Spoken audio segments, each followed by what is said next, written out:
কিবলার স্মৃতি অবশ্যই সেখানে আছে। এই জন্য আমরা সেই সিলসিলার উপরে আছি, আলহামদুলিল্লাহ বলেন। আপনারাও থাকবেন, অনেক রকম দেখবেন, অনেক রকম। আমার ঘুরতে দেখতে বাকি নাই। প্রায় মাহফিলি বলি, অনেকের এখন খারাপ লাগে যে এইগুলো বলে কেন, কারণ বলবো না কেন, আপনি কে, আপনার ভিতরে কি আছে আপনি আমাকে দেখান। আপনি যদি দাদা হুজুর কিবলার আমল থেকে ভালো আমল থাকে আমাকে বলেন, আমি গ্রহণ করবো। কি বলেন, ঠিক না?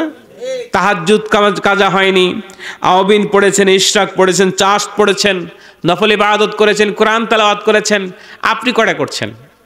আপনি কি করছেন? আপনি তো ঘুমায় সময় কাটিয়ে দিচ্ছেন। চোখ বন্ধ করে আরশ দেখতে পেয়েছেন, সুবহানাল্লাহ বলেন। বসিরহাট আল্লামা রুহুল আমিন সাহেব রাহমাতুল্লাহ আলাইহি কিনা সফরে বের হচ্ছিলেন, হঠাৎ করে একটা সরু পথ জঙ্গলের ভিতর দিয়ে যাচ্ছে। দাদা হুজুর রহমতুল্লাহ পালকি থেকে মুখটা বের করে একটা গরুর দিকে তাকায় সালাম দিলেন। কি করলেন? সালাম দিলেন গরুর দিকে।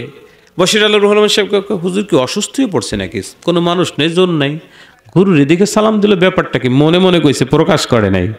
কিছুদূর যাওয়ার পরে কেউ আব্দুল রুহুল আমিন, জি হুজুর, কয় পালকি নামাও। নামাই বলছে, যাও তো দেখে আসো তো বাবা গরুটা কোন অবস্থায় আছে। আল্লাহু আকবার বলবেন না? ফিরে আসছে, এসে দেখে গরু দাঁড়ানো না, চিৎপাটাঙে পা উপরের দিক দিয়ে শুয়ে আছে। পা উপরের দিক দিয়ে কখন? মরে যাওয়ার পরে না। এখন চিন্তা করে, হায় হায়, এইমাত্র দেখলাম দাঁড়ানো, সে মরে গেছে। পালকির কাছে গিয়ে বলছে, হুজুর গরু তো উপরের দিক পাও দিয়ে শুয়ে আছে, তুমি তো ভাবছিলা যে আমার মাথা শূন্য হয়ে গেছে, আমি পশুকে সালাম দিচ্ছি। হ্যাঁ, আমি তাকিয়ে দেখি আজরাইল তার জান কবজ করছে, আর আমি আজরাইলকে সালাম দিয়েছি। বলেন না সুবহানাল্লাহ। যিনি আজরাইলকে দেখতে পারেন তিনি সাধারণ কোনো মানুষ। বনের পাশ থেকে হেঁটে যাচ্ছেন, হঠাৎ করে হুজুরকে একজন বলতে, হুজুর সামনে হাঁটবেন না, বাঘ আছে ওখানে। আপনি কোথায় যাচ্ছেন এই সরু পথ দিয়ে? দাদু বলছে, বাবা বাঘও আল্লাহর সৃষ্টি, আমিও আল্লাহর সৃষ্টি।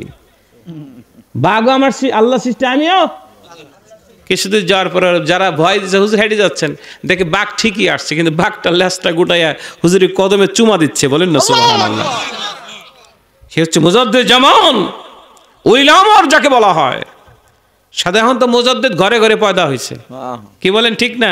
মোটামুটি পরিচিত হইলে সেই মুজাদ্দিদ। এখন বাপ মুজাদ্দিদ, দাদা মুজাদ্দিদ, তাওই মুজাদ্দিদ, সব মুজাদ্দিদ। মুজাদ্দিদ চারটেখানি কথা নয়। এই জন্য ভয়ের কোনো কারণ নাই। যদি আপনি ধরে রাখতে পারেন, ট্রেনের ইঞ্জিন যদি মজবুত হয়, বগিটা দুর্বল হয়ে লেগে থাকলে ট্রেন যেখানে যাবে বগিটাও সেখানে। কি বলেন, ঠিক না? নিজের আমল নাই, আখলাক নাই, লেবাস নাই, পোলাস নাই, পোশাক নাই, সিরাত নাই, সুরাত নাই, তেমন কিছুই করতে পারছি না, কিন্তু জামালের হাতে ওই সিলসিলার একজন তরিকা হিসেবে আমল করে যাচ্ছি।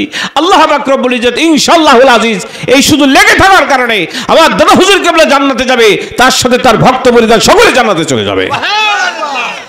নারায়ে তাকবীর। সিলসিলায়ে হক ফুরফুরা শরীফ, মুজাদ্দিদে জামানের সিলসিলা। নারায়ে তাকবীর, আল্লাহু আকবার। এই জন্য আপনি যদি মনে করেন যে আমাদের আমল, আখলাক, লেবাস, সিরাত, পোশাক আপনার পছন্দ না হয়, তাহলে আপনি বসুন, কোনটার দলিল না আছে আমি সব দিয়ে যাব ইনশাআল্লাহ। কিন্তু আপনি যা করছেন, আপনার লেবাস দেখলেই তো আপনার দিকে তাকাইতে মনে চায় না। আপনি যা বলছেন, আজকে আপনি ঘর থেকে মহিলাদেরকে বের করার চেষ্টা করছেন, তাদেরকে সুন্দর করে বের করে রাস্তায় তাদেরকে আনতে চেষ্টা করছেন। কোনো পর্দার বালাই নেই, হালাল হারাম নেই, যা খুশি তাই করতেছেন।